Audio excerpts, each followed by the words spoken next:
আজকে আমরা C programming এর তিনটি সংখ্যার যোগফল নির্ণয় করব। তো চলো শুরু করি। আমরা সবকিছু কেটে দিচ্ছি, দেখো সেকেন্ড ব্র্যাকেটের ভিতরে। প্রথমে কি করব, ইন্টিজার তিনটি সংখ্যার যোগফল, যেহেতু তিনটি সংখ্যা নেব, ইন্টিজার এ বি সি নিব, আর যেহেতু যোগফলের জন্য আর একটা কি নেব, ইন্টিজার নাম্বার সাম নেব। আমরা জানি ইন্টিজার মানে কি পূর্ণ সংখ্যা। আচ্ছা যাও, তাহলে ইন্টিজার নাম্বার নিলাম। এখন আমরা জানি যে এখন কি করতে হবে, একটা জায়গা তৈরি করতে হবে, এই জন্য প্রিন্টএফ নিতে হবে, ঠিক না? প্রিন্টএফ নিলাম। প্রিন্টএফ এখন লিখবো কি, যেহেতু তিনটে সংখ্যা নিতে হবে আমাদের, জন্য লিখবো আমরা কি ইন্টার 3 নাম্বার বা ইন্টার দা 3 নাম্বার। দেখো হ্যাঁ, আমরা লিখলাম কি ইন্টার 3 নাম্বার, হ্যাঁ, তারপর কলন দিলাম, হয়ে গেল। আচ্ছা, আমরা এখানে ইন্টার দা 3 নাম্বারও লিখতে পারি, তাহলে ভালো হয় শুনতে, মানে এটা দেখতে ভালো। তারপর কি দেবো আমরা, স্ক্যানএফ। প্রিন্টএফ এর জন্য 3টা নাম্বারের জায়গা তৈরি করলাম, আর স্ক্যানএফ কি ওই জায়গাটার জন্য মানে ফুলফিল করবে, আমরা স্ক্যানএফ নিলাম। আচ্ছা, স্ক্যানএফ নিলাম। ওই যে স্ক্যানএফ এর ডান দিকে যে ওই যে স্ক্যানএফ ছোট করে লেখা আছে না, ওখানে টাচ করলে সুন্দর অটোমেটিক চলে আসবে। আচ্ছা, এবার স্ক্যানএফ নিলাম। স্ক্যানএফে কি নেবো আমরা জানি, যেহেতু এটা ডাটা টাইপটা যদি কি হয় ইন্টিজার হয়, তাহলে %d নিতে হয় ইন্টিজার জন্য। ওই জন্য আমরা কি কিবোর্ড থেকে নিতে পারি, অথবা যে সফটওয়্যারের যে কিবোর্ড আছে না %d, ওইটা থেকেও নিতে পারি। তো আমরা তিনটে যেহেতু ইন্টিজার নাম্বার আছে, একটা এ, একটা বি, একটা সি, ওই জন্য তিনটে কি নেবো আমরা, %d নেব। হ্যাঁ, 3টা %d নিলাম, একটা নিলাম, দুটা নিলাম, আর একটা কি আর একটা নিলাম। এখন %d পরে ডাবল কোটেশন আছে না, ওই ডাবল কোটেশনের শেষে এখন কমা দিতে হবে। যে 3টা % নিলাম, তারপর শেষে কি দেবে, কমা দিতে হবে। হ্যাঁ, এখন যেহেতু 3টা নাম্বার জন্য কি লিখতে হবে, এখন এন্ড বি একটা দিয়ে আবার কমা দিতে হবে। হ্যাঁ, এটা আর কিবোর্ড থেকে নিতে পারি, আবার কি মোবাইলের সফটওয়্যারের কিবোর্ড যেটা আছে ওখান থেকেও নিতে পারি।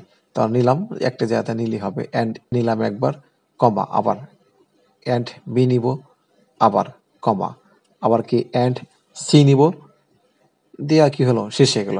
তাহলে প্রিন্টএফ আর স্ক্যানএফে কি হলো, 3টা নাম্বারের জন্য জায়গা তৈরি হয়ে গেল আমাদের কাছে সফটওয়্যারে। আচ্ছা, এবার আমাদের কাজ কি, ইন্টিজার এ বি সি 3টে নেওয়া হয়ে গেছে, এখন সামের কাজ করলেই হয়ে যাবে। তো আমরা সাম নিব, এখন সাম মানে কি যোগফল আমরা জানি, তো সাম নিই আমরা এখন। তো সাম নিলাম, সমান দিলাম, যেহেতু যোগফল করব তিনটে ইন্টিজার নাম্বারকে, একটা এ, আবার কি যোগ বি। হ্যাঁ, এ যোগ বি, সেটা আমরা মোবাইলের কিবোর্ড থেকে নিতে পারি, অথবা উপরকার যে সফটওয়্যার কিবোর্ড আছে ওখান থেকে নিতে পারি। তো এ প্লাস বি প্লাস সি, তারপর কি সেমিকোলন দিয়ে আমরা শেষ করে দিলাম। তাহলে সাম্য করা হয়ে গেল, যোগফল করা হয়ে গেল। এখন যে সামটা নিলাম, ইন্টিজার যে সামটাকে নিলাম, যোগ করলাম, এটাকে এখন প্রিন্ট করলে আমাদের কি হয়ে গেল, প্রোগ্রাম শেষ। ওই জন্য আমরা প্রিন্ট নেবো, এখন আবার প্রিন্ট এফ নিব। আচ্ছা, প্রিন্ট এফ নিব। এখানে প্রিন্ট এফ নেওয়ার পর আমরা ওই যে একটা সমস্যা, সেটা হচ্ছে প্রিন্টএফ আমরা ওখানে ওই যে আমার টাচে সমস্যা হচ্ছে, মানে তোমার প্রিন্টএফ যেখানে লিখছি বড় করে লেখা আছে ওখানে টাচ করতে হবে না, আর ডান দিকে যেখানে ছোট করে লেখা আছে ওই জায়গাতে টাচ করলে সুন্দর হয়ে চলে আসবে।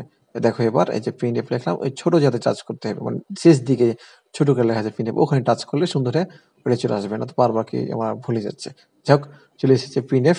এখন আমরা কি করব, সামটাকে প্রিন্ট করব আমরা, তাহলে কি যোগফল পেয়ে নেবো। সামটা কি একটা ইন্টিজার নাম্বার, যেহেতু ওই জন্য কি নেবো আমরা, সামের জন্য %d নিব। কি নিব, %d, কারণ কি ইন্টিজার নাম্বার, সামটা একটা ইন্টিজার নাম্বার। তো %d নিলাম, d নিলাম। তারপর কি আমরা জানি %d নেওয়া হয়ে গেলে, ইন্টিজারের জন্য %d নেওয়া গেল, ডাবল কোটেশনের পরে কমা দিয়ে দেবো। যেহেতু সাম এখানে একটাই, ওই জন্য আমরা কি দেবো এখানে, তারপর সাম লিখে দেবো। হ্যাঁ, সাম লিখে দেবো, যেহেতু এখানে সাম লিখলেই কি হয়ে যাবে, এখন ওইটা প্রিন্ট হয়ে যাবে। আচ্ছা, আমাদের লেখা হয়ে গেছে। হ্যাঁ, এবার আমরা দেখি, প্রথম থেকে এবার বলি। দেখো, প্রথমে আমরা কি নিলাম, ইনক্লুড std.h, স্বাভাবিক আমরা জানি সি প্রোগ্রামিংয়ে। তারপর ইন্টিজার মেন, প্রথম ব্র্যাকেট শুরু শেষ, আবার সেকেন্ড ব্র্যাকেট শুরু শেষের ভিতরে কি নিতে যাবতীয় কোড করতে হয়। তারপরে 3টা সংখ্যার যোগফল, যেহেতু ইন্টিজার এ বি সি, পূর্ণ সংখ্যার যোগফল, যেহেতু এটা পূর্ণ সংখ্যার যোগফল করছি আমরা, এ বি সি, আর সামের যোগফলের জন্য সাম নিলাম, তারপর প্রিন্টএফ নিলাম, স্ক্যানএফ নিলাম, তারপর সাম প্রিন্টএফ নিলাম, স্ক্যানএফ নিলাম, তারপর সাম 3টা সংখ্যা যোগ করে দিলাম। তারপর কি হবে, এখন রান করতে হবে। এখন রান করলে দেখবা সুন্দর একটা পাবা, কিভাবে জায়গা তৈরি হয় সেটা বুঝতে পারবা, যে কিভাবে করে 3টা সংখ্যা তো নিয়েছি, কিন্তু কোন 3টা সংখ্যা নির্দিষ্টভাবে দিনি। এবার রান করার পর তুমি ইচ্ছা মতন যে সংখ্যা দিবে সেই সংখ্যার কি হয়ে যাবে, তোমার যোগফল নির্ণয় হয়ে যাবে। দেখো এই যে দেখো চলে এসেছে প্রিন্ট এফে ইন্টার দা 3 নাম্বার। ওই যে প্রিন্ট এফ আর স্ক্যান এফের ওখানে প্রিন্ট এফ যে ইন্টার দা 3 নাম্বার লিখেছিলাম না, ওটা এখন এখানে এসেছে। হ্যাঁ, এই যে এখন দেখো প্রথমে এখন এ এর জন্য 10 নিলাম ধরো, মানে এ এর সঙ্গে আমি 10 ধরলাম, দেখো স্পেস দিতে হবে। হ্যাঁ, আবার কি আবার বি এর জন্য 20 দিলাম, আবার স্পেস দিতে হবে।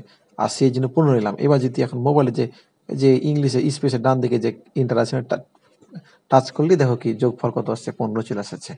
যোগফল কি 15, 45 চলে এসেছে। মানে কি 10 20 30 আর 15 তে কত হয় 45। দেখো যোগফল কত চলে এসেছে, 45 চলে এসেছে।